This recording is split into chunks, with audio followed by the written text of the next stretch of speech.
नमस्कार, आप सुन रहे हैं रेडियो वर्षा टाइम्स में आपका स्वागत है। बैकुंठपुर अंचल में राजस्व कर्मचारियों का अवैध अटेंडेंट सिस्टम उजागर, घूसखोरी का वीडियो वायरल। गोपालगंज में 17 सितंबर से शुरू होगा स्वस्थ नारी सशक्त परिवार अभियान। 2 अक्टूबर तक चलेगा विशेष पखवाड़ा। हर स्वास्थ्य केंद्र पर लगेंगे शिविर। जनता बाजार हॉर्स फायरिंग मामले की जांच, एसपी अवधेश दीक्षित ने घटनास्थल का किया निरीक्षण। पुलिस तस्करों में मुठभेड़, 1 गिरफ्तार, 71 कार्टन विदेशी शराब बरामद। लालू प्रसाद यादव के गृह क्षेत्र की हथुआ विधानसभा सीट पर चुनावी जंग होगी रोचक। मांझागढ़ प्रखंड में 2 नवसृजित उप स्वास्थ्य केंद्रों का उद्घाटन। ग्रामीणों को मिलेगी स्थानीय स्तर पर निःशुल्क इलाज की सुविधा। वर्षा टाइम्स के साथ मैं सोनिया खान और अब वर्षा टाइम्स विस्तार से। बैकुंठपुर अंचल में दाखिल खारिज, जमाबंदी सुधार, परिमार्जन और किसानों के कार्यों में राजस्व कर्मचारियों की अवैध वसूली का खेल उजागर हुआ है। आरोप है कि अधिकांश कर्मचारियों ने अपने अपने आवास पर 2-2, 3-3 निजी अटेंडेंट रखे हैं, जबकि इसकी प्रशासनिक अनुमति कहीं से नहीं है। कर्मचारी खुद सरकार से वेतन लेते हैं, लेकिन काम करवाने के लिए आम लोगों को पहले इन कथित अटेंडेंट और दलालों से गुजरना पड़ता है। खैरा आजम पंचायत के राजस्व कर्मचारी राजेश्वर प्रसाद के कथित दलाल राम प्रवेश का एक वीडियो वायरल हुआ है। पीड़ित आवेदक जानकी प्रसाद का आरोप है कि दाखिल खारिज कराने के नाम पर उससे 8,000 लिए गए, लेकिन काम अब तक नहीं हुआ। थक हार कर उसने मीडिया के सामने अपनी बात रखी और बताया कि किस तरह राजस्व कर्मचारियों के अटेंडेंट आम लोगों से वसूली कर रहे हैं। स्थानीय लोगों के अनुसार पावर ऑफ अटॉर्नी, दाखिल खारिज और अन्य संबंधी मामलों में दलाली का पूरा नेटवर्क सक्रिय है। हाल में चल रहे भूमि सर्वेक्षण के नाम पर भी किसानों से अवैध उगाही की जा रही है। इस संबंध में पूछे जाने पर सदर अनुमंडल पदाधिकारी अनिल कुमार ने कहा कि उनके संज्ञान में ऐसा कोई मामला पहले नहीं था, लेकिन वायरल वीडियो की जांच कराई जाएगी। जांच के बाद संबंधित राजस्व कर्मचारी और उनके पावर ऑफ अटॉर्नी के खिलाफ सख्त कार्रवाई की जाएगी। गोपालगंज जिले में महिलाओं, किशोरियों और बच्चों के संपूर्ण स्वास्थ्य को ध्यान में रखते हुए आगामी 17 सितंबर से स्वस्थ नारी सशक्त परिवार अभियान की शुरुआत की जाएगी। यह विशेष अभियान गांधी जयंती यानी 2 अक्टूबर तक चलेगा। अभियान के तहत सभी सामुदायिक स्वास्थ्य केंद्रों, उप स्वास्थ्य केंद्रों और आयुष्मान आरोग्य मंदिरों पर स्वास्थ्य शिविर लगाए जाएंगे। प्रत्येक शिविर में लगभग 300 मरीजों की जांच का लक्ष्य रखा गया है। इसमें उच्च रक्तचाप, मधुमेह, एनीमिया, कैंसर और अन्य जीवन शैली से जुड़ी बीमारियों की स्क्रीनिंग होगी। स्त्री रोग, बाल रोग, नेत्र रोग, ENT, दंत चिकित्सा, त्वचा रोग और मानसिक स्वास्थ्य परामर्श उपलब्ध होगा। योग्य मरीजों को निःशुल्क चश्मा बांटा जाएगा। आंगनबाड़ी केंद्रों और विद्यालयों में पोषण अभियान और विशेष टीकाकरण सप्ताह भी चलाया जाएगा। रक्तदान शिविर, पौधारोपण और स्वच्छता अभियान भी इस पहल का हिस्सा होंगे। जिला कार्यक्रम प्रबंधक धीरज कुमार ने बताया कि इस अभियान को सफल बनाने के लिए ICDS शिक्षा, पंचायती राज, ग्रामीण विकास और समाज कल्याण विभाग का सहयोग लिया जा रहा है। इस तरह व्यापक समन्वय के साथ जिले में मातृ एवं शिशु स्वास्थ्य, पोषण जागरूकता और निवारक देखभाल को बढ़ावा देने की तैयारी पूरी हो चुकी है।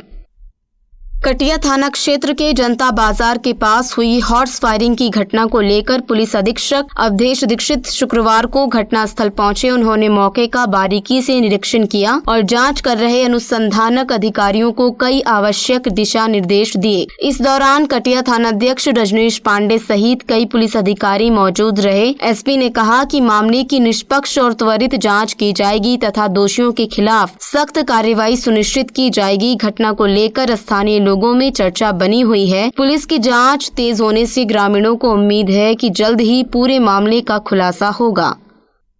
गोपालगंज जिले के कुचायकोट थाना क्षेत्र अंतर्गत भटवा मोड़ स्थित सिसवा जलालपुर रोड पर गुरुवार देर रात पुलिस और शराब तस्करों के बीच मुठभेड़ हो गई। गुप्त सूचना पर कार्रवाई करते हुए पहुंची पुलिस टीम पर तस्करों ने अचानक फायरिंग कर दी। जवाबी कार्रवाई में एक तस्कर के पैर में गोली लगी और उसे गिरफ्तार कर लिया गया। गिरफ्तार तस्कर की पहचान सिवान जिले के बढ़हरिया थाना क्षेत्र के शिवराजपुर गाँव निवासी सद्दाम हुसैन के रूप में हुई है। घायल अवस्था में उसे पुलिस हिरासत में लेकर इलाज के लिए अस्पताल भेजा गया। वहीं उसके 2 अन्य साथी अंधेरे का फायदा उठाकर भागने में सफल रहे। मौके से पुलिस ने एक स्कॉर्पियो वाहन, 71 कार्टन विदेशी शराब, देसी कट्टा, 1 जिंदा कारतूस और 1 खोखा बरामद किया है। पुलिस अधिकारियों का कहना है कि यह गिरोह लंबे समय से गोपालगंज और आसपास के जिलों में अवैध शराब तस्करी में सक्रिय था। घटना की पुष्टि करते हुए पुलिस अधीक्षक अवधेश दीक्षित ने बताया कि यह सफलता गुप्त सूचना के आधार पर मिली है। उन्होंने कहा कि शराब माफियाओं के खिलाफ जिले में लगातार अभियान चल रहा है और अपराधियों को किसी भी कीमत पर बख्शा नहीं जाएगा। फरार तस्करों की गिरफ्तारी के लिए पुलिस ने विशेष टीम गठित की है और संभावित ठिकानों पर छापेमारी जारी है। इस मुठभेड़ के बाद पूरे क्षेत्र में सनसनी फैल गई है। लोगों के बीच चर्चा है कि पुलिस की सख्ती के बावजूद तस्कर लगातार सक्रिय हैं। हालांकि पुलिस का दावा है कि अभियान को और तेज किया जाएगा ताकि अवैध शराब कारोबार पर पूरी तरह अंकुश लगाया जा सके। गोपालगंज जिले की हथुआ विधानसभा सीट इस बार के चुनाव में बेहद दिलचस्प मुकाबले की ओर बढ़ रही है। ये वही क्षेत्र है जहां बिहार के पूर्व मुख्यमंत्री लालू प्रसाद यादव और राबड़ी देवी का पैतृक गांव आता है। राबड़ी देवी का मायका भी इसी इलाके में है। बावजूद इसके बंद पड़े कारखाने, सिंचाई और स्वास्थ्य सुविधा यहाँ के प्रमुख चुनावी मुद्दे रहे हैं। विधानसभा चुनाव में 2020 में इस सीट पर राजद के राजेश कुमार सिंह कुशवाहा ने शानदार जीत दर्ज की थी। उन्होंने अपने निकटतम प्रतिद्वंदी जदयू के पूर्व मंत्री राम सेवक सिंह को हराया। राजेश कुमार सिंह को 86,731 वोट मिले, जबकि राम सेवक सिंह को 56,204 वोट प्राप्त हुए थे। इस तरह ये सीट एनडीए के हाथ से निकलकर राजद की झोली में चली गई। 2015 में जदयू के राम सेवक सिंह ने जीतन राम मांझी की हम पार्टी के महाचंद्र सिंह को 22,984 वोटों के अंतर से हराया था। 2010 में राम सेवक सिंह ने इसी सीट से जीत दर्ज की थी। 2020 में राजेश कुमार सिंह ने निर्दलीय रूप में पहले भी मजबूत उपस्थिति दर्ज कराई थी और बाद में विधायक बने। हथुआ विधानसभा सीट पर मुख्य मुकाबला एनडीए बनाम महागठबंधन के बीच तय माना जा रहा है। राजद से मौजूदा विधायक राजेश सिंह कुशवाहा, जदयू से पूर्व मंत्री राम सेवक सिंह, दोनों दिग्गजों का आमना सामना लगभग तय माना जा रहा है। हालांकि जनसुराज जैसे विकल्प भी इस सीट को त्रिकोणीय मुकाबले में बदल सकते हैं। मुद्दा है बंद कारखानों का पुनरुद्धार, सिंचाई व्यवस्था और नहरों का रखरखाव, बेहतर स्वास्थ्य सुविधा और शिक्षा और रोजगार के अवसर। 1952 से अब तक कई बड़े चेहरे हथुआ सीट से राजनीति के अखाड़े में उतर चुके हैं। इस बार भी यहाँ का चुनावी रण बेहद रोचक होने वाला है। कौन कौन योद्धा मैदान में उतरेंगे, इसका खुलासा टिकट बंटवारे के बाद होगा। मांझा प्रखंड में 2 नव सृजित उप स्वास्थ्य केंद्रों का उद्घाटन किया गया। पहला उप स्वास्थ्य केंद्र जंगलनाथा पंचायत भवन में स्थापित किया गया, जिसका उद्घाटन मांझा सामुदायिक स्वास्थ्य केंद्र के प्रभारी चिकित्सा पदाधिकारी डॉक्टर तारिक इब्राहिम एवं पंचायत की मुखिया अनीता देवी ने संयुक्त रूप से फीता काटकर किया। मुखिया अनीता देवी के अथक प्रयासों से स्थापित इस स्वास्थ्य केंद्र से अब ग्रामीणों की छोटी मोटी बीमारियों के इलाज के लिए मांझा या गोपालगंज का चक्कर नहीं लगाना पड़ेगा। यहाँ रोगियों को प्राथमिक उपचार हेतु आवश्यक दवाएं निःशुल्क उपलब्ध कराई जाएंगी। दूसरा उप स्वास्थ्य केंद्र निमुया पंचायत भवन में खोला गया। इसका उद्घाटन प्रभारी चिकित्सा पदाधिकारी एवं पंचायत के मुखिया विनोद सहनी द्वारा संयुक्त रूप से किया गया। इस अवसर पर स्थानीय वार्ड सदस्य, पंचायत समिति सदस्य, आंगनबाड़ी सेविका, स्वास्थ्य समिति प्रबंधक सिद्धार्थ कुमार, बीएमसी नवीन कुमार तथा बड़ी संख्या में ग्रामीण उपस्थित रहे। इन स्वास्थ्य केंद्रों की स्थापना से दियारा एवं आसपास के ग्रामीणों को अब 9 किलोमीटर दूर मांझा जाने की आवश्यकता नहीं होगी। छोटी मोटी बीमारियों का उपचार और दवा उन्हें अब अपने ही पंचायत में उपलब्ध होगा। इन दोनों केंद्रों के शुरू होने से ग्रामीण स्वास्थ्य सेवाओं को और सुदृढ़ करने में बड़ी मदद मिलेगी।